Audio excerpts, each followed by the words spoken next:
வணக்கம் மக்களே! Retail option குளோபல்ல ஒரு பதிவு போடலாம் அப்டின்ட்டு ஆல்மோஸ்ட் எல்லாம் கம்ப்ளீட் பண்ணியாச்சு. ரெக்கார்ட் பண்ணலாம் அப்டின்ட்டு போம்போது கமெண்ட் படிச்சுட்டு இருந்தேன். ஸோ அந்த கமெண்ட் படிக்கும்போது ஒரு கருத்த நான் பார்த்திருந்தேன். ஸோ அதனால அப்படியே அத தூக்கி தள்ளி வச்சுட்டேன். ரீட்டெயில் ஆப்ஷன் குளோபல்ல நம்ம அப்புறம் ரெக்கார்ட் பண்ணிக்கலாம். ஃபர்ஸ்ட்டு நம்ம இந்த வீடியோவ வந்து போஸ்ட் பண்ணலாம் அப்டின்ட்டு இந்த டாபிக்க நான் எடுத்துட்டு வந்திருக்கேன். ஸோ அந்த நண்பர் என்ன கமெண்ட் போட்டிருந்தாருன்னா, ஸோ நிஃப்டி 50யோட பெர்ஃபார்மன்ஸையும், யுஎஸ் மார்க்கெட்டோட பெர்ஃபார்மன்ஸையும் கம்பேர் பண்ணி பார்த்தீங்கன்னா ஒரு பதிவ போட்டிருந்தாங்க.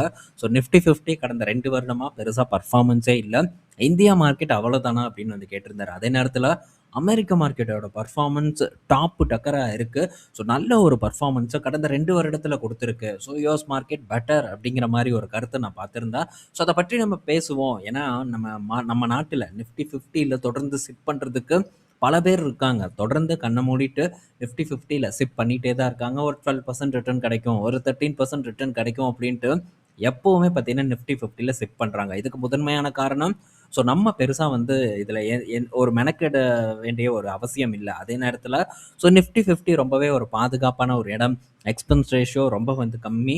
ஸோ முன்னணி நிறுவனங்கள் நிஃப்டி 50ல இருக்கு. பெரும் பாதிப்பு வராது. ஒரு சேஃப்டிய குடுக்கும். அதனால நம்ம தொடர்ந்து இந்த இடத்துல சிப் பண்ணுவோம். ஒரு 12-13% ரிட்டர்ன் அப்படிங்கிறது ஒரு பெட்டர் ரிட்டர்ன். அதனால நமக்கு ஏன்பா பெரிய தலைவலி டைரக்ட்டா போய் பங்குல இன்வெஸ்ட்மென்ட் பண்ணிட்டு, ஸோ நம்ம பாட்டுக்கு இந்த இடத்துல சிப் பண்ணுவோம். நல்ல ஒரு ரிட்டர்ன பெறுவோம் அப்படின்ட்டு தொடர்ந்து இந்த இடத்துல இன்வெஸ்ட்மென்ட் பண்ணிட்டே தான் வந்துட்டு இருக்காங்க. ஸோ அப்படி முதலீடு பண்ணக்கூடியவர்கள் இப்போ கொஞ்சம் கவலையில இருப்பாங்க அப்படின்னு நான் நினைக்கிறேன். ஸோ அந்த நண்பரோட கருத்தும் அதத்தான் பார்த்தீங்கன்னா பிரதிபலிச்சது. என்னன்னா, ஸோ கடந்த 2 வருடம் ரிட்டர்ன் இல்ல அப்படின்னு சொல்லியிருந்தாங்க. உண்மதான். ஸோ நம்ம மார்க்கெட்ல கடந்த 2 வருடமா எந்த ஒரு பெர்ஃபார்மன்ஸும் இல்ல. ஆனா அதே நேரத்தில அமெரிக்கா மார்க்கெட்டோட பெர்ஃபார்மன்ஸ் அபாரமா இருக்கு. அதனால ஸோ நம்ம மார்க்கெட்ட விட்டுட்டு அமெரிக்கா மார்க்கெட்டுக்கு ஜம்ப் பண்ணலாமா? அப்படிங்கிற ஒரு கேள்வியும் பலருக்கும் பார்த்தீங்கன்னா இருக்கும். ஆனா அது சரியான முடிவான்னு கேட்டா டெஃபினட்டா அது சரியான முடிவு இல்ல. ஸோ ஃபர்ஸ்ட்டு நிஃப்டி 50 கடந்த 2 வருடத்தில என்ன ரிட்டர்ன் குடுத்திருக்குன்னு பார்த்தா, வெறும் 4% ரிட்டர்ன தான் வந்து டெலிவர் பண்ணியிருக்கு. ஸோ அதாவது 2024 மேல என்ன இடத்துல இருந்ததோ, அங்கருந்து வெறும் 4% வரைக்கான ஒரு ஏற்றத்த தான் நிஃப்டி 50 டெலிவர் பண்ணியிருக்கு. இடையில ஒரு ஏற்றத்த குடுத்தது. ஸோ அதுக்கப்புறம் பார்க்கும்போது திரும்ப ஒரு இறங்கி, ஏறி திரும்ப பார்த்தீங்கன்னா, இப்போ இறக்கத்துல தான் நின்னுட்டு இருக்கு நிஃப்டி 50. ஸோ 2 வருடமா பெர்ஃபார்மன்ஸ் இல்ல. ஸோ இப்பவே பலருக்கும் நிஃப்டி 50ல எஸ்ஐபி பண்ற பலருக்குமே ஒரு சந்தேகம், ஒரு ஸ்பார்க் பார்த்தீங்கன்னா ஏற்பட்டிருக்கும். ஸோ இது தொடர்ந்து இன்னும் வரக்கூடிய ஆண்டுகள்லயும் தொடர்ந்து ஒரு 1 வருடமோ, இல்ல ஒரு 2 வருடமோ இதே மாரி ஒரு கன்சாலிடேஷன் பண்ணுச்சுன்னா, கண்டிப்பா நிஃப்டி 50 மேல இருக்கக்கூடிய நம்பிக்கை தூள் தூளா உடைவதற்கான வாய்ப்பு ரொம்ப அதிகமா இருக்கு. அந்த டைம்ல ஸோ இந்த ஃபண்ட்ல இருந்து பணத்த வெளிய எடுப்பாங்க. அதே நேரத்தில எல்லாரும் ரீட்டெயில் இன்வெஸ்டர் பலரும் இதிலிருந்து வெளிய போனதுக்கப்புறம் மார்க்கெட் திரும்ப ஓரளவு அப்படியே கொஞ்சம் கொஞ்சமா ஏறி ஒரு புது உச்சத்த கூட வந்து தொடலாம். ஸோ எது என்ன நடக்கும் அப்படின்ட்டு நமக்கு தெரியாது. ஆனா கடந்த 2 வருடம் நல்ல பெர்ஃபார்மன்ஸ் இல்ல. இதுக்கு பல காரணங்கள் வந்து இருக்கு. அதெல்லாம் நம்ம பார்ப்போம். ஸோ அதே மாரி இந்த ஜஸ்ட் ஒரு 2 வருட நிஃப்டி பெர்ஃபார்மன்ஸ வச்சு நம்ம இந்தியன் மார்க்கெட்ட வந்து எடை போடுறது சரியான ஒரு முறையான்னு கேட்டா, கண்டிப்பா சரியான முறை கிடையவே கிடையாது. ஸோ இண்டிவிஜுவல் ஸ்டாக் பலதும் பார்த்தீங்கன்னா, நல்ல பெர்ஃபார்மன்ஸ குடுத்திருக்கு. லார்ஜ் கேப் பெரிய பெர்ஃபார்மன்ஸ குடுக்கல. ஆனா, ஸோ இது நம்ம மார்க்கெட்ல இருப்பதற்கான ஒரு நேரம் அப்படிங்கிறத நான் அடிச்சு சொல்லுவேன். ஏன்னா, இப்போதைக்கு குளோபலா நடந்துட்டு இருக்கக்கூடிய ஒரு ஏற்றம் பார்த்தீங்கன்னா, ஏஐய பேஸ் பண்ணி மட்டும் தான் ஏற்றம் நடந்துட்டு இருக்கு. ஸோ ஏஐ எந்தெந்த சந்தையில இருக்கோ, அந்தந்த சந்தைகள் பெட்டரா பெர்ஃபார்ம் பண்ணிட்டு இருக்கு. ஸோ பிரேசில் மட்டும் இதில நம்ம தள்ளி வச்சுக்கலாம் நான் நினைக்கிறேன். ஸோ பிரேசில் மார்க்கெட்ட நான் அவ்வளோக்கா அனலைசிஸ் பண்ணதில்ல. ஆனா முக்கிய சந்தைகள் பார்க்கும்போது ஏஐய பேஸ் பண்ணி ஒரு நல்ல பெர்ஃபார்மன்ஸ் பார்த்தீங்கன்னா, டெலிவர் பண்ணிட்டு இருக்கு. ஸோ ஒரு காலம் கண்டிப்பா நம்ம மார்க்கெட்டுக்கும் வரும். ஸோ இந்த ஏஐ பூம் என்னைக்கு வந்து முக்தி அடையுதோ, அந்த நேரத்தில நம்ம மார்க்கெட் ஒரு பெட்டர் பெர்ஃபார்மன்ஸ குடுக்கலாம். இல்லன்னா ஏதாச்சும் ஒரு ஏஐ ஸ்பார்க் நம்ம மார்க்கெட்லயும் ஏற்பட்டதுன்னா, ஒரு பெட்டர் பெர்ஃபார்மன்ஸ குடுக்கலாம். அதுக்காக நம்ம இப்போ நம்ம மார்க்கெட்ட ஸ்கிப் பண்ணிட்டு அமெரிக்கா மார்க்கெட் பக்கம் போனோம்னா, அது கண்டிப்பா நமக்கு ஒரு பெரிய ஒரு தலைவலியா ஃபியூச்சர்ல லாங் டெர்ம்ல மாறும் அப்படிங்கிறது என்னோட ஒரு எக்ஸ்பீரியன்ஸ் மூலியமா தெரிஞ்ச ஒரு விஷயத்த இந்த இடத்துல நான் சொல்றேன். மேபி இது கரெக்ட்டா இருக்கலாம், இல்லாமல் கூட இருக்கலாம். ஆனா எனக்கு படுறத இந்த இடத்துல நான் பேசுறேன். எப்பவுமே எனக்கு படுறத தான் நான் செய்வேன். அதற்கான எக்ஸாம்பிள்ஸ் எல்லாம் உங்க கூட நான் டிஸ்கஸ் பண்றேன். ஸோ இப்போ நம்ம நிஃப்டி 50 கோவிட் லோல இருந்து 6 வருடத்துல கிட்டத்தட்ட 200% வரைக்கான ரிட்டர்ன் தான் வந்து குடுத்திருக்கு. ஸோ 2 டைம்ஸ் ஆயிருக்கு. 7,700 8,000 கிட்ட இருந்தது இப்போ 24,000 கிட்ட ஆல்மோஸ்ட் 24,000 கிட்ட ட்ரேட் ஆயிட்டு இருக்கு.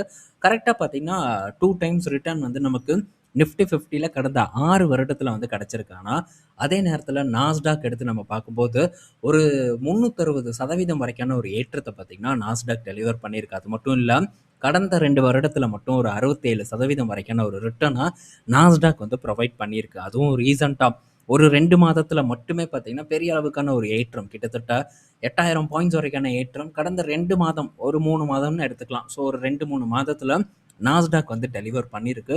ஸோ முழுக்க முழுக்க ஏஐய பேஸ் பண்ணி தான் இந்த அளவுக்கான ஒரு ரிட்டர்ன் பார்த்தீங்கன்னா, நாஸ்டாக்ல ஏற்பட்டிருக்கு.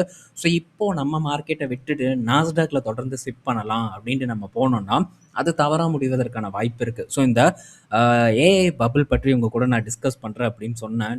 காம் அதே மாரி காம் பபிள் என்ன ஆச்சு அப்படிங்கிறத பற்றியும் நம்ம பேசுவோம்னோம்.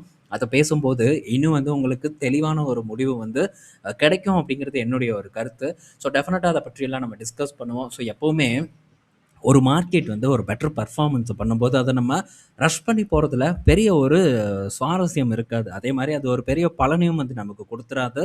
ஸோ இந்த மாரியான உச்சத்தில மார்க்கெட் இருக்கும்போது, அத பார்த்து நம்ம பயப்படணுமே தவிர, ஸோ அது பாருங்க எவ்வளோ பெட்டரான பெர்ஃபார்மன்ஸ குடுத்துருக்கு. இவன் பாருங்க நல்லாவே பெர்ஃபார்ம் பண்ணல அப்டின்ட்டு நம்ம அந்த மாரி யோசிக்கக் கூடாது. அப்படி நம்ம யோசிச்சோம்னா, அது தவறா முடிவதற்கான வாய்ப்பு இருக்கு. எப்பவுமே பெர்ஃபார்ம் பண்ணாத ஒரு இடத்துல தான் நம்ம உட்காரணும் அப்படிங்கிறது என்னுடைய ஒரு ரூல் அப்படின்னே வந்து நான் சொல்லுவேன். ஸோ அத மட்டும் தான் நான் எப்பவுமே வந்து பண்ணுவேன்.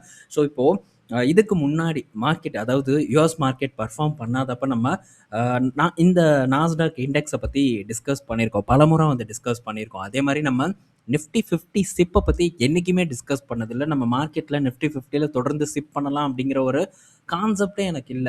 மேபி வந்து ஒரு ஷார்ட் டெர்ம்க்கு சென்செக்ஸ் பத்தி நான் டிஸ்கஸ் பண்ணியிருக்கேன். ஒரு சென்செக்ஸ் வந்து இந்த பெர்ஃபார்மன்ஸ குடுக்கும். ஷார்ட் டெர்ம்க்கு ஒர்த்தா இருக்கும் அப்டின்ட்டு. ஸோ சில வருடங்களுக்கு முன்னாடி நான் பேசியிருக்கேன். அங்க இருந்த ஒரு பெர்ஃபார்மன்ஸும் வந்து குடுத்திருக்கு. பட் தொடர்ந்து சிப் பண்றதுல நம்ம மார்க்கெட்ல எனக்கு அந்த நேரத்துல ஒரு உடன்பாடு இல்ல. ஆனா அதே நேரத்துல நான் மற்ற சந்தைகள பற்றி டிஸ்கஸ் பண்ணியிருக்கேன். 2022 அப்போ நாஸ்டாக் எங்க இருந்ததுங்கிறத பாருங்க. 22 அந்த டைம்ல ஒரு நல்ல இடத்துல இருந்தது நாஸ்டாக். அப்போ நாஸ்டாக் பத்தி பேசுறதுக்கு, கண்டுக்கிறதுக்கு ஆள் இல்லாம தான் வந்து இருந்தாங்க. அதுக்கப்புறம் எப்படி பெர்ஃபார்ம் பண்ணியிருக்கு அப்படிங்கிறது தான் ரொம்ப முக்கியம். ரொம்ப அல்டிமேட்டான சீப்பான ஒரு இடத்துல நாஸ்டாக் இருந்தது. சிப் பண்றதுக்கான ஒரு ஆப்பர்ச்சுனிட்டி நாஸ்டாக்ல அப்போ பார்த்தீங்கன்னா இருந்தது. இப்போ வரைக்கும் நாஸ்டாக் பார்க்கும்போது அங்கருந்து நல்ல ஒரு பெர்ஃபார்மன்ஸ். என்னோட ஃபண்ட் பார்த்தீங்கன்னா 190% வரைக்கான ரிட்டர்ன டெலிவர் பண்ணியிருக்கு. இப்போ வரைக்கும் பார்க்கும்போது டெலிவர் பண்ணியிருக்கு. 2022 நான் போடுறேன் பாருங்க. இதுக்கு முன்னாடி நான் டிஸ்கஸ் பண்ணது. நான் சேனல் ஆரம்பிச்சேன். அடுத்த மாதத்துல பார்த்தீங்கன்னா, இந்த நாஸ்டாக் ஃபண்ட பத்தி நான் டிஸ்கஸ் பண்ணேன். அப்போ அ அதான் 1 மாதத்துல சேனல் ஆரம்பிச்ச 1 மாதத்துல அப்ப ஃபண்ட் எவ்வளோ சீப்பரா இருந்திருக்கு அப்படிங்கிறத நீங்களும் பார்க்க முடியுது. அதே மாரி அதே டைம்ல அதுக்கு அடுத்த வருடம் 2023 பார்க்கும்போதும் சிப் பண்றதுக்காக நம்ம நாஸ்டாக் ஃபண்ட பத்தி டிஸ்கஸ் பண்ணியிருக்கோம். அண்ட் கோல்டு இடிஎஃப் பத்தி டிஸ்கஸ் பண்ணியிருக்கோம்.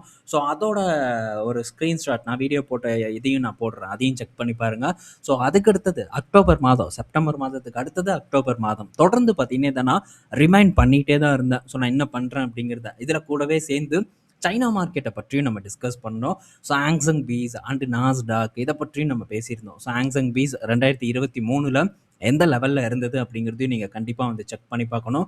சேம் டைம் நாஸ்டாக் அப்படின்னு நம்ம எடுத்து பார்க்கும்போது 2023 அக்டோபர்ல ஒரு பெரிய கன்சாலிடேஷன்ல வந்து இருந்தது. பெர்ஃபார்மன்ஸ் எல்லாம் எதுவும் வந்து இல்ல. அப்பவும் பார்த்தீங்கன்னா, நம்ம இத பற்றி டிஸ்கஸ் பண்ணோம். அந்த டைம் எல்லாம் மார்க்கெட் பெர்ஃபார்ம் பண்ணாம வந்து இருந்தது. அடுத்து 2024 அப்பவும் பார்த்தீங்கன்னா, நம்ம இத பற்றி அதாவது ஏப்ரல் மாசம் நாஸ்டாக்க பத்தி நம்ம டிஸ்கஸ் பண்ணோம். ஒரு ராலி, அதுக்கப்புறம் திரும்ப ஒரு சான்ஸ் வந்து நமக்கு கிடைச்சது. அப்பவும் பார்த்தீங்கன்னா, இத பற்றி நம்ம பேசுனோம். 16,000ல இருந்தது இப்போ 30,000 கிட்ட இருக்கு. என்ன ஒரு பெர்ஃபார்மன்ஸ் அப்படிங்கிறத பாருங்க. சேம் டைம் இத பற்றியெல்லாம் நம்ம தொடர்ந்து வந்து பேசியிருக்கோம். எப்போ பெர்ஃபார்ம் பண்ணாதப்போ வந்து இத நம்ம பிடிக்கணும் அப்படின்ட்டு நம்ம பேசுனோம். இடைப்பட்ட டைம்ல நம்ம மான்100 பத்தியும் டிஸ்கஸ் பண்ணோம். அதுவும் உங்களுக்கு ஞாபகம் இருக்கும்னு நான் நினைக்கிறேன். ஸோ இதிலிருந்து உங்களுக்கு என்ன தெரிய வருது? நான் வந்து என்னோட புகழ பாடுறேன் அப்படின்னு மட்டும் தயவு செஞ்சு நினைச்சிடாதீங்க. இத எதுக்கு நான் எக்ஸாம்பிளோட உங்க கூட நான் டிஸ்கஸ் பண்றேன்னா, இந்த புரிதல் உங்களுக்கு ஏற்படணும். பெர்ஃபார்ம் பண்ணாத இடத்துல நம்ம உட்காரணும் அப்படிங்கிறதுக்காக தான் இத நான் திரும்ப திரும்ப டிஸ்கஸ் பண்றேன். சில பேர் வந்து தப்பா நினைச்சுக்கிறாங்க. நான் இத சாதிச்சுட்டேன், அத சாதிச்சுட்டேன்ட்டு ஓவரா தற்பெருமை பேசுறேன் அப்படின்ட்டு. தற்பெருமை தேவையே இல்ல. தற்பெருமை நான் பேச ஆரம்பிச்சேன்னா, அன்னைக்கு என்னுடைய அழிவு ஆரம்பம் அப்படிங்கிறது எனக்கு முன்னாடியே தெரியும். இதனால நான் தற்பெருமை பற்றி நான் பேசவே மாட்டேன். ஏன் நான் யூடியூப் சேனல் வச்சிருக்கேன். ஸோ என்னோட சர்க்கிள்ல இந்த யூடியூப் வந்து யாரும் பண்றது கிடையாது. சில பேர் பண்ணியிருக்காங்க. என்னோட ஆஃபீஸ்லயும் சரி, மற்ற இடத்துலயும் சரி யூடியூப் பண்ணியிருக்காங்க. அந்த அளவுக்கு அவங்களுக்கு சக்ஸஸ் கிடைக்கல. பட் எனக்கு இந்த சக்ஸஸ் கிடைச்சிருக்கு அப்படின்னு நான் சொல்லலாம். ஏன்னா எனக்கு சில நண்பர்கள் இருக்காங்க. தொடர்ந்து பார்த்துட்டு இருக்காங்க. ஸோ ஒரு டீசென்ட்டான ஒரு சப்ஸ்கிரைபர் பேஸ் இருக்கு. நான் போய் சீன் போடலாம். இங்க பாரு நான் யூடியூப் வச்சிருக்கேன் அப்படின்ட்டு சீன் போடலாம். பட் எனக்கு அந்த சீன் போடுறது, ஷோ ஆஃப் பண்றது இதெல்லாம் எனக்கு சுத்தமா புடிக்காது. அது ஒரு காலத்துல இருந்தது. பிராண்டட் ப்ராடக்ட்டா வாங்கி யூஸ் பண்ணிட்டு கிடந்தேன். பட் அதுக்கப்புறம் எல்லாம் வந்து என்ன ஏது இதுதான் ரியல் லைஃப் அப்படிங்கிறத என்னைக்கு அண்டர்ஸ்டாண்ட் பண்ணனோ, இந்த ஷோ ஆஃப் அப்படிங்கிற ஒரு விஷயத்தையே கண்ண மூடி தூக்கி எறிஞ்சாச்சு. ஸோ, அதனால நான் தற்பெருமை பேசுறேன் அப்படின்ட்டு கண்டிப்பா தயவு செஞ்சு யாரும் நினைக்கக்கூடாது. ஸோ, இது உங்களுக்கான ஒரு பதிவு. ஸோ, நீங்க என்ன பண்ணணும் அப்படிங்கிறதுக்கான ஒரு பதிவா மட்டுமே நீங்க பார்க்கணுங்கிறது என்னுடைய ஒரு வேண்டுகோளா வந்து இருக்கு. ஸோ, இவ்வளோ ரிக்வெஸ்ட் பண்ணி நான் கேட்கிறேன். ஸோ, இப்பவும் பார்த்தீங்கன்னா கமெண்ட் செக்ஷன்ல டெஃபினட்டா நான் தற்பெருமை பேசுறேன் அப்படிம்பாங்க. அப்படி நான் பேசணும்னா எத்தனையோ பங்கு சூப்பரான சக்ஸஸ் எனக்கு குடுத்துருக்கு. அதெல்லாம் எடுத்து நான் தினம் அந்த ஸ்டாக்க பத்தியே மட்டும் பேசினேன்னா, நல்ல சப்ஸ்கிரைபர்ஸ் எனக்கு வந்திருப்பாங்க. நிஜமா நான் சொல்றேன். ஸோ, ஏன்னா அத பத்தி நான் பேசிக்கிட்டே இருக்கும்போது, "அடேங்கப்பா! பரவாயில்லையே இதெல்லாம் பண்ணியிருக்கிறானே!" அப்படின்னு சொல்லிட்டு ஸோ சப்ஸ்கிரைபர்ஸ் வருவாங்க. இதுதான் நடந்துட்டு இருக்கு யூடியூப பொறுத்தவரைக்கும். பட் எனக்கு அது தேவையில்லை அப்படிங்கிறத நான் சொல்லிக்கிறேன். ஸோ, அ இதிலருந்து ஒரு முக்கியமான கருத்து, ஸோ ஒரு பெட்டரான இடத்துல வாங்கணும். கூடவே பார்த்தீங்கன்னா நான் ஒரு நிறுவனம் இப்ப இந்த ஃபோர்டு நம்ம எடுத்துக்கலாம். ஸோ ஃபோர்டு இத நான் டிஸ்கஸ் பண்ணும்போது, ஜெனரல் மோட்டார் டிஸ்கஸ் பண்ணும்போது, ஸ்டெல்லன்டிஸ் டிஸ்கஸ் பண்ணும்போது, லெகசி ஆட்டோமொபைல் நிறுவனங்கள வாங்காதீங்க அப்படிங்கிற ஒரு கருத்து இருந்தது. பட் இப்போ ஃபோர்டோட 17 வருஷத்துல ஒரு பெட்டரான ஒரு பீக்கே பார்த்தீங்கன்னா, பெட்டரான ஒரு மந்த் பார்த்தீங்கன்னா, இந்த மந்த் அப்படின்னு நம்ம சொல்லியே ஆகணும். ஸோ $8 கிட்ட இருந்தது. $8.50 கிட்ட இருந்தது. இப்போ $17 கிட்ட இருக்கு. என்ன பெர்ஃபார்மன்ஸ் அப்படிங்கிறத பாருங்க. ஸோ மாற்றம் எப்படி நடக்குதுன்னு பாருங்க. எப்பவுமே நம்ம ஒரு நல்லா பெர்ஃபார்ம் பண்ணாத டைம்ல போய் உட்கார்ந்தோம்னா, டிவிடெண்டுக்கு டிவிடெண்ட் ரிட்டர்னும் கிடைக்கும். அதே மாரி கேப்பிட்டல் அப்ரிசியேஷனும் நல்ல சூப்பரா பார்த்தீங்கன்னா நடக்கும். அதத்தான் நம்ம பண்ணணும். ஸோ என் இன்டெல் எடுத்துக்கலாம். இன்னும் இந்த ஸ்டெலன்டிஸ் பெர்ஃபார்ம் பண்ணல. அத நான் அக்செப்ட் பண்ணிக்கிறேன். என்னைக்கு பெர்ஃபார்ம் பண்ணும் அப்படிங்கிறது எனக்கு தெரியாது. பட் டெஃபினட்டா வந்து ஃபியூச்சர்ல பண்ணும் அப்படிங்கிற ஒரு எதிர்பார்ப்பு இருக்கு. மேபி பண்ணலனாலும் ஆச்சரியத்துக்குரிய ஒரு விஷயம் இல்ல. ஸோ வெயிட் பண்ணி நம்ம பார்க்கணும் என்ன நடக்குதுன்ட்டு. பெர்ஃபார்ம் பண்ணாதப்ப அந்த இடத்துல நம்ம தொடர்ந்து கன்விக்ஷன் நமக்கு கிடைக்குதான்னு பார்க்கணும். எனக்கு அது கிடைச்சிருக்கு. அதனால தான் நான் கான்ஃபிடென்ட்டா அந்த இடத்துல தொடர்ந்து பார்த்தீங்கன்னா, பையிங் ஆக்டிவிட்டிய பண்றேன். ஸோ அந்த இடத்துல பொறுமையா வந்து காத்துட்டு இருக்கேன். பொறுமையோட பலன் தான் இப்போ Intel, அதுக்கப்புறம் இந்த Ford, ஏன் ரீசென்ட்டா Qualcomm இந்த மாரி சரியான நேரத்துல பங்குகள பிடிக்க ட்ரை பண்ணணும். ஸோ ஒரு ஒரு வாதம் இருக்கும். சரியான நேரத்துல எவனாலயும் பங்க பிடிக்க முடியாது அப்படின்ட்டு ஒரு பெரிய ஒரு வாதம் இருக்கும். ஸோ சரியான ஒரு பாயிண்ட்ட நம்மளால டெஃபினட்டா கண்டுபிடிக்க முடியாது. அத நான் டெஃபினட்டா அக்செப்ட் பண்ணிக்குவேன். ஆனா, அதே நேரத்துல ஒரு பங்கு அருமையான அட்ராக்டிவான இடத்துல இருக்கும். நம்மளால லோ பிரைஸ மட்டும் தான் ஃபைண்ட் பண்ண முடியாது. ஆனா, நம்மளால ஒரு பெட்டரான ஒரு லோ பிரைஸ்ல வாங்க முடியும். ஸோ அதுக்கப்புறம் பங்கு மேபி கீழ இறங்கலாம். ஸோ இல்ல ஒரு ஏற்றத்த குடுக்கலாம். இல்ல கன்சாலிடேட் பண்ணலாம். ஸோ இதெல்லாம் நடந்தாலும் கூட, நம்மளால ஒரு பெட்டரான ஒரு இடத்த வந்து அ பாயிண்ட் பண்ண முடியும். ஸோ அப்படி நம்ம பாயிண்ட் பண்ணி தொடர்ந்து அந்த இடத்துல உட்கார்ந்துட்டு இருந்தோம்னா, கண்டிப்பா ஒரு பெட்டர் பெர்ஃபார்மன்ஸ் பார்த்தீங்கன்னா, நமக்கு ஏற்படும். ஸோ எவ்வளோ நாளா இந்த பங்கு ஒரு சைட்வே குடுத்திருக்கு அண்ட் ஒரு லோவஸ்ட் பிரைஸ்ல ட்ரேட் ஆயிட்டு இருந்திருக்கு அப்படிங்கிறத நீங்க பாருங்க. ஸோ லெகசி ஆட்டோமொபைல் அப்படின்ட்டு ஒரு டவுன் சைட்ல இந்த பங்க நான் ஸ்கிப் பண்ணியிருந்தேன்னா, இப்போ இந்த ஏற்றத்த என்னால பிடிச்சிருக்க முடியுமா? கண்டிப்பா என்னால பிடிச்சிருக்க முடியாதுங்கிறதையும் நான் இந்த இடத்துல வந்து சொல்லிக்கிறேன். ஸோ எப்பவுமே ஒரு பெர்ஃபார்ம் பண்ணாத இடத்த மட்டும் செக் பண்ண பாருங்க. ஸோ இப்போதைக்கு இப்ப நான் பல யூடியூப் சேனல்ல பார்க்குறேன். அமெரிக்கா மார்க்கெட் அந்த அமெரிக்கா மார்க்கெட்ல இருக்கக்கூடிய ஃபண்ட்ஸ்லாம் வந்து சிப் பண்றத பற்றி பெரிய அளவுக்கு பார்த்தீங்கன்னா, பேசும் பொருள் வந்துகிட்டே தான் இருக்கு. ஆனா, ஸோ இந்நேரத்தில கொண்டு போய் நம்ம அமெரிக்க மார்க்கெட்ல சிப் பண்றது, இதெல்லாம் பார்த்தீங்கன்னா, ஒரு தவறான ஒரு செயல் அப்படிங்கிறத நான் அடிச்சு சொல்லுவேன். ஸோ இப்போதைக்கு இந்தியன் மார்க்கெட் ஒரு பெட்டரான ஒரு இடத்துல இருக்கு. ஸோ எஃப்ஐஐஸ் இந்தியன் மார்க்கெட்ட விட்டு வெளிய போயிட்டுருக்காங்க. ஆனா, இந்தியன் மார்க்கெட் ஃபியூச்சர்ல டெஃபினட்டா நல்லா பெர்ஃபார்ம் பண்ணும் அப்படிங்கிற ஒரு நம்பிக்கை எனக்கு பெரிய அளவுக்கு வந்து இருக்கு. ஸோ பல மாற்றங்கள நான் பார்த்துட்டு வந்துட்டுருக்கேன். ஸோ அதன் அடிப்படையில இந்தியன் மார்க்கெட்ல நான் ஸ்ட்ராங்கா இருக்கேன் அப்படிங்கிறதையும் சொல்லிக்கிறேன். அதுக்காக அமெரிக்க மார்க்கெட்டையும் நான் ஒண்ணும் விட்டெல்லாம் குடுக்கல. ஸோ அமெரிக்கா மார்க்கெட்லயும் அங்கங்க கிடைக்கக்கூடிய வாய்ப்புகள என்னால முடிஞ்ச அளவுக்கு, என் சக்திக்கு ஏற்பட்ட அளவுக்கு எதெல்லாம் என்னால ஃபைண்ட் பண்ண முடியுதோ, அதெல்லாம் நான் பண்ணிட்டு இருக்கேன். எல்லா ஏற்றத்த குடுக்கக்கூடிய பங்குகளையும் நம்மளால ஒரே ஷாட்ல பிடிக்க முடியாது. அண்ட் குறிப்பிட்ட இதுல இந்த பங்கு ஏறும், இந்த பங்கு ஏறும் அப்படின்ட்டு நம்மளால எல்லா பங்கையும் ஐடென்டிஃபை பண்ண முடியாது. ஆனா, நம்ம ஐடென்டிஃபை பண்ணக்கூடிய பங்குகள் எப்படி பெர்ஃபார்ம் பண்ணுது அப்படிங்கிறது ரொம்ப வந்து முக்கியம்.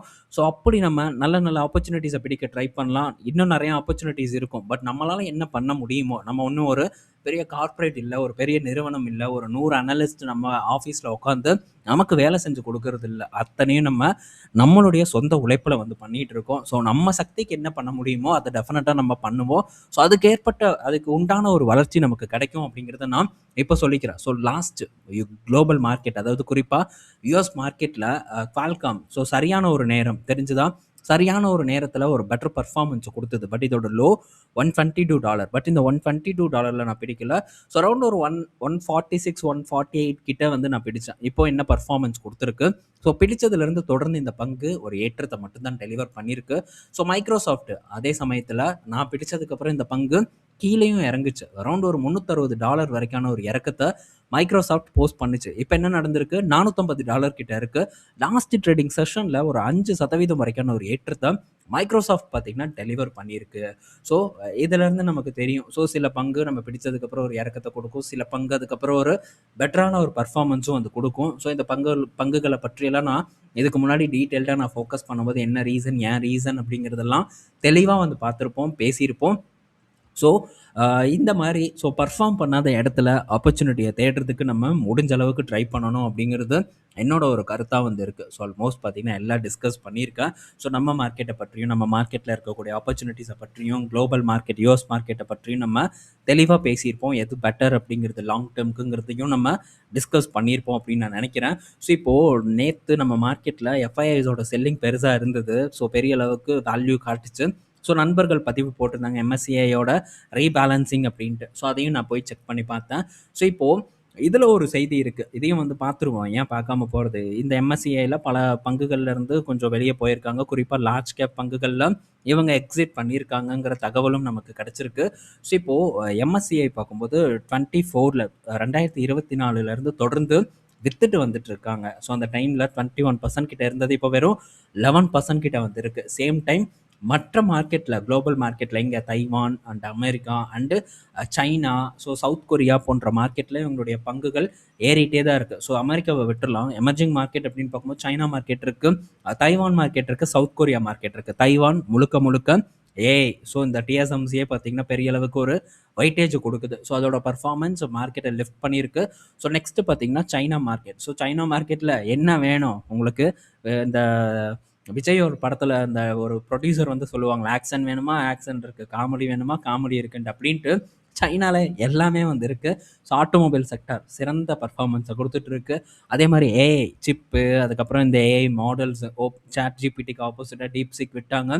அந்த AI companies Baidu and chip companies Huawei போன்ற பல கம்பெனிஸ் வந்து இருக்குது. ஸோ இது ஒரு பெட்டரான ஒரு மார்க்கெட். 2024 நான் அப்போவே டிஸ்கஸ் பண்ணேன், எஃப்ஐஐஸ் விற்கிற பணம் இங்கே தான் போகுது அப்படின்ட்டு. பட் அது கூடுதலாக தைவானுக்கும் போயிருக்கு, சவுத் கொரியாவுக்கும் போயிருக்கு. அதை நான் ஐடென்டிஃபை பண்ணலை, அதை நான் ஒத்துக்கிறேன். ஆனால் அதே நேரத்தில் சைனா மார்க்கெட்டை நான் ஐடென்டிஃபை பண்ணேன். ஸோ பெட்டர் ரிட்டர்ன் பார்த்தீங்கன்னா கிடச்சிருக்கு. ஸோ ஆங்ஸங் எனக்கு வேண்டாம் அப்படின்ட்டு கமெண்ட் செக்ஷன்லேயே போட்டிருந்தாங்க, நான் வித்துட்டு போகிறேன், இது பர்ஃபார்ம் பண்ணலன்ட்டு. ஆனால் ஆங்ஸங் பீஸோட பர்ஃபார்மன்ஸ் எப்படி இருக்குது இப்போது? ஸோ தரமான ஒரு பர்ஃபார்மன்ஸை கொடுத்துட்ருக்கு. $250 கிட்ட இருந்தது ஆங்ஸங் பீஸ். இப்போது பார்க்கும்போது கிட்டத்தட்ட $500 மேலே பார்த்தீங்கன்னா ட்ரேட் ஆகிட்டு இருக்கு. $540 $550 கிட்ட ட்ரேட் ஆகிட்டு இருக்கும்னு நான் நினைக்கிறேன். ஸோ ஆங்ஸங் பீஸாக இருக்கட்டும், சைனா மியூச்சுவல் ஃபண்ட்ஸாக இருக்கட்டும், இதெல்லாம் இப்போது பெட்டரான ஒரு பர்ஃபார்மன்ஸை கொடுத்துட்ருக்கு. ஸோ இதுதான் ஒரு டிஃப்ரெண்ட். ஸோ நம்ம ஐடென்டிஃபை பண்ணணும் அந்த ஒரு காலகட்டத்திலேயே. ஆனால் இப்போது சூப்பரான ஒரு ஏற்றத்தை கொடுத்துருக்கு. 24 எங்கே இருந்திருக்கு, $225 கிட்ட இருந்திருக்கு. ஸோ இப்போது $518 கிட்ட வந்து ட்ரேட் ஆகிட்டு இருக்கு. ஆங்ஸங் பீஸ் பற்றி, சைனா மார்க்கெட் பற்றி, குளோபல் மார்க்கெட் பற்றி இப்போ யாராச்சும் பேசுகிறாங்களா? அதாவது அந்த டைமில் பேசியிருந்தாங்களா? யாரும் பேசலை. ஆனால் இப்போது குளோபல் மார்க்கெட்டை முன்னாடி எடுத்து வச்சு ஒரு பெரிய அளவுக்கான ஒரு லெசன் எடுக்கிறாங்க. ஸோ எல்லாம் பர்ஃபார்ம் பண்ணதுக்கப்புறம் பேசுகிறது ரொம்ப ஈஸி. பட் அந்த மாதிரி எந்த பயனும் நமக்கு கிடைக்க போகிறதில்ல அந்த வீடியோஸ் எல்லாம் நம்ம பார்க்குறது மூலிமா. ஆல்ரெடி ஒரு ஏற்றம் கொடுத்த இடத்துல நம்ம உட்காந்து டிஸ்கஸ் பண்ணுறதுலலாம் அர்த்தம் இல்லை அப்படிங்கிறது என்னோட ஒரு கருத்து. ஸோ அது என்னோட ஒரு வெளிப்பாடு, அது அந்த இடத்துல நான் ஷேர் பண்ணுறேன். ஸோ சவுத் கொரியாவில் என்ன கம்பெனி இருக்குது, சாம்சங் இருக்குது அண்டு எஸ்கே ஐனிக்ஸ் இருக்குது. ஸோ இந்த மாதிரியான கம்பெனிஸும் பார்த்திங்கன்னா சவுத் கொரியாவில் இருக்குது. இதுவும் பார்த்திங்கன்னா ஒரு நல்ல பர்ஃபார்மன்ஸை கொடுத்து நல்ல ரிட்டனை எம்எஸ்சிஐக்கு வந்து கொடுத்துருக்கு. ஸோ இதுதான் டிஃப்ரெண்ட்டு. ஸோ அவங்க பர்ஃபார்ம் பண்ணாத நேரத்துலேயே அவங்க அந்த மார்க்கெட்டுக்குள்ளே இறங்கிட்டாங்க. அப்படி தான் நம்மளும் இறங்கணும். ஸோ நல்லா பர்ஃபார்ம் பண்ணதுக்கப்புறம் நாம் யுஎஸ் மார்க்கெட்டில் இன்வெஸ்ட்மெண்ட் பண்ணுறேன், சைனா மார்க்கெட்டில் இன்வெஸ்ட்மெண்ட் பண்ணுறேன்ட்டு கிளம்பி போனோம்னா அது நமக்கு தான் இழப்பாக அமையும் அப்படிங்கிறத ஆணித்தனமாக திரும்ப சொல்லிக்கிறேன். இப்போவும் நான் சொல்கிறேன், நம்ம மார்க்கெட் லாங் டேர்முக்கு பெட்டராக இருக்குங்கிற ஒரு எண்ணம் எனக்கு அதிகமாக இருக்குது. ஸோ நம்ம மார்க்கெட்டுக்கு தான் நான் அதிக வெயிட்டேஜ் கொடுப்பேன் இப்போ இருக்கக்கூடிய சூழ்நிலையில்.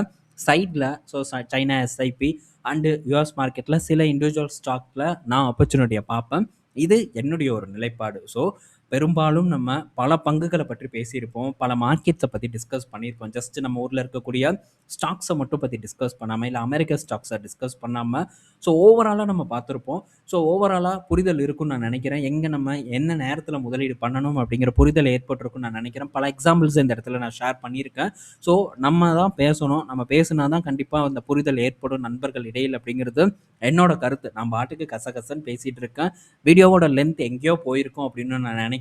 ஸோ எல்லாரும் இந்த வீடியோவை முழுசாக பார்க்க மாட்டாங்க, ஆனால் முழுசாக நம்ம நண்பர்கள் பார்த்துருப்பாங்கங்கிற நம்பிக்கை இருக்குது. ஸோ முழுசாக பார்த்த நண்பர்கள் அனைவருக்குமே பார்த்தீங்கன்னா என்னோட நன்றியை இந்த இடத்துல நான் தெரிவிச்சுக்கிறேன். ஸோ ரொம்ப நன்றி. ஸோ அடுத்த ஒரு பதிவில் நம்ம அகைன் மீட் பண்ணுவோம். ஸோ அடுத்த பதிவு ரீட்டைல் ஆப்ஷன் குளோபலில் இருக்கும். ஸோ ரீட்டைல் ஆப்ஷன் குளோபலில் சில முக்கிய நிகழ்வுகள் இருக்குது அமெரிக்க பங்குகளில். ஸோ அதை பற்றியெல்லாம் உங்கள் கூட நான் டிஸ்கஸ் பண்ணுறேன். ஓகே, ஸோ நெக்ஸ்ட் வீடியோவில் நம்ம மீட் பண்ணுவோம். பாய் மக்களே.